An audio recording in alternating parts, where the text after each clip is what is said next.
بسم اللہ الرحمن الرحیم۔ آج انشاءاللہ تعالیٰ جس موضوع کے اوپر میں بات کروں گا وہ موضوع میرا ہے کہ روحانی علاج اور معالجہ۔ روحانی علاج اور معالجے کی بات ہے جو جادو اور جنات کی وجہ سے بڑے پریشان ہوتے ہیں لوگ، انہیں کیا کرنا چاہیے؟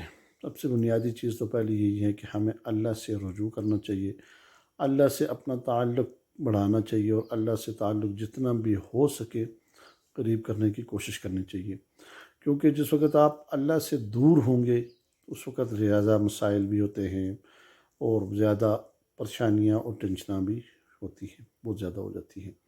اور اس میں جس وقت آپ اللہ کے ساتھ اپنا تعلق بنا لیں گے، اللہ کے قریب ہو جائیں گے، تو پھر اس وقت آہستہ آہستہ آپ کے مسائل اور آپ کے معاملات بہتر ہونا شروع ہو جائیں گے، کہ آپ کو کم از کم دل دماغ ایک جگہ پہ کے اوپر ٹھہر جائے گا، سکون شروع ہو جائے گا۔ آپ یہ محسوس کرنا شروع کر دیں گے کہ میرے ساتھ جو معاملات ہیں وہ کافی بہتر ہو رہے ہیں، پہلے سے بہتر ہو رہے ہیں، کیونکہ اللہ سے جب آدمی رابطہ کرتا ہے تو اس کو سکون تو ملنا شروع ہو جاتا ہے۔ وہ ہو ہی نہیں سکتا کہ اللہ سے رابطہ بھی کرے اور سکون بھی نہ ملے، یہ نہیں ہو سکتا۔ یہ بنیادی چیز آپ ذہن کے اندر بٹھا لیں کہ اللہ سے جب آپ کا رابطہ ہو تو سکون نہ ملے، یہ نہیں ہو سکتا۔ اور جتنا بھی ہو سکے آپ اللہ کے قریب رہیں، جتنا بھی گناہوں سے بچیں، گناہوں سے بچنا چاہیے، اور جتنی بھی کوشش کریں نمازوں کی پابندی کرنی چاہیے، یہ بھی ضروری چیز ہے۔ روحانیت کے اندر یہ بھی بہت ضروری ہے۔ اور جس کے ساتھ کوئی جادو، جنات، تعویذات، بندش کا مسئلہ ہو تو ان کے لیے میری گزارش یہ ہے کہ آپ کسی ماہر سے رابطہ کریں، رابطہ کر کے اپنی تشخیص ضرور کرائیں۔ جس وقت آپ کی تشخیص ہو جائے گی، آپ اپنی تشخیص کرانے کے بعد پھر آپ نے کیا کرنا ہے کہ آپ نے اس کا علاج کرنا ہے۔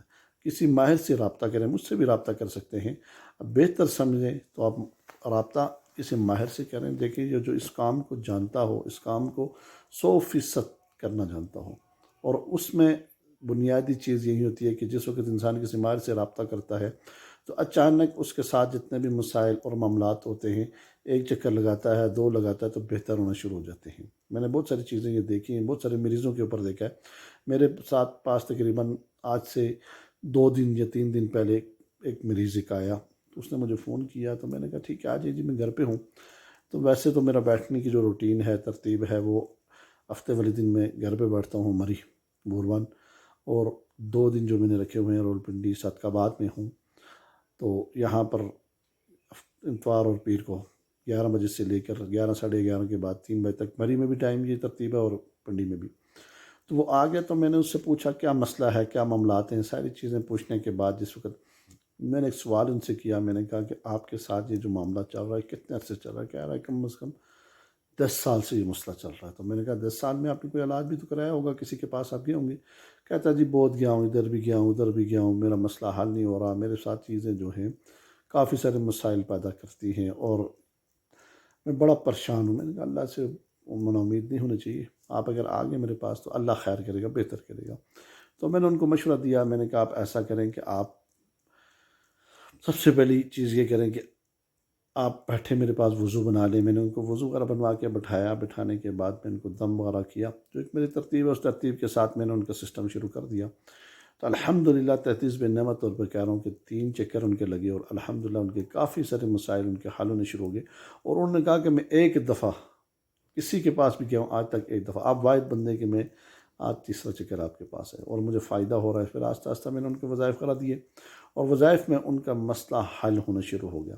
تو اس میں فائدہ یہی ہے کہ کیا کہ میں نے ان کو کہا کہ ایک میری ڈیمانڈ ہے، وہ کیا ہے کہ آپ نے 5 وقت نماز پڑھنی ہے۔ کہتے ہیں یہ تو بات ہی بڑی بات ہی نہیں جی، یہ تو میں کر لوں گا، میرے لیے تو مسئلہ ہی نہیں ہے، نماز تو بنیادی چیز ہے، میرے لیے تو مسئلہ ہی نہیں۔ میں نے کہا یہ کر لیں، اور اس کے بعد پھر میں نے ان کو کہا کہ آپ کو ایک میں ذکر دوں گا، منزل وارا بسم اللہ، اس کا علاج میں نے دے دیا جو ترتیب تھی میری۔ تو علاج کے بعد پھر میں نے ان کو کہا کہ آپ ایسا کریں کہ روزانہ عصر کی نماز کے بعد نماز پڑھ کے بیٹھ جائیں۔ بیٹھنے کے بعد وہیں بیٹھے بیٹھے، یہ ضروری نہیں ہے کہ آپ جا کے جہاں چلا گاہ کریں یا جا کے ایسی جگہ بیٹھے جہاں کوئی آپ کو دیکھنے والا نہ ہو، نہیں، میں نے کہا جہاں نماز پڑھی ہے وہیں تھوڑی دیر بیٹھ جائیں۔ تھوڑی دیر کے لیے آپ تقریباً 2-3 منٹ کے لیے استغفار کر لیں، استغفار کرنے کے بعد درود شریف پڑھیں۔ درود شریف پڑھنے کے بعد آپ تصور میں آنکھیں بند کریں، آنکھیں بند کرنے کے بعد آپ نے اللہ کا ورد رکھنا ہے۔ کیا کرنا ہے؟ اللہ، یوں آنکھیں بند کی، دل کے اوپر، قلب کے اوپر اللہ، یہ سوچنا شروع کر دیا کہ میرا جو دل اللہ اللہ کر رہا ہے. جب پہلی شروع میں آپ سوچیں گے تو جس وقت آپ سوچنا شروع کریں گے تو آہستہ آہستہ آہستہ آہستہ آپ کو پتہ چل جائے گا کہ میرے دل کی کیفیت کیا ہے. یہ نہ بھی بنے، آپ نے یہ 7 دن کرنا ہے. اور کتنے منٹ کرنا ہے، کتنا time? 7 minute. 7 minute, 10 minute, 8 minute, 5 minute, مطلب کم از کم 10 منٹ تک، 7 سے 10 منٹ تک، زیادہ بھی کر سکتے ہیں. اتنا آپ کریں تو آپ کی کیفیات کھلنا شروع ہو جائیں گی. اللہ کی کرنی کیا ہوئی کہ انہوں نے وظائف شروع کر دیے، ذکر بھی شروع کر دیا. انہوں نے معمول کے مطابق عصر کے بعد بیٹھنا شروع کر دیا. عصر کے بعد بیٹھتے ہوئے اور بیٹھ کے اپنے معاملات جتنے بھی ہیں جو میں نے ذکر بتایا وہ ذکر انہوں نے شروع کر دیا. جب ذکر شروع کیا تو کچھ دن گزرے، ان کی کیفیات بہتر ہونے لگی. اور کیا ہوا؟ پھر جس وقت ان کی کیفیات بہتر ہو گئی تو پھر وہ ایک قلب کے اندر سے جب آواز آنا شروع ہو گئی، کیا ہے کہ یہ کام آپ کے لیے بہتر نہیں اور یہ کام بہتر ہے. الحمدللہ ایسی کیفیت بن گئی کہ باقاعدگی کے ساتھ وہ اپنا بیان جس وقت کرتے ہیں کہ میں جس وقت ذکر کے لیے بیٹھتا ہوں، ذکر کے لیے کوئی معاملہ دیکھتا ہوں تو میرے ساتھ یہ معاملہ شروع ہو جاتا ہے کہ میں جب کوئی کام نہ کرنا ہو تو مجھے فوراً روک دیا جاتا ہے کہ یہ نہ کرو. اللہ کی طرف سے مجھے آواز آ جاتی ہے فوراً دل کے اوپر، یہ کام نہ کرو یاسر، یہ کام نہ کرو. تو یہ چیز ہے کیا کہ انہوں نے اللہ کے ساتھ جوڑ لی.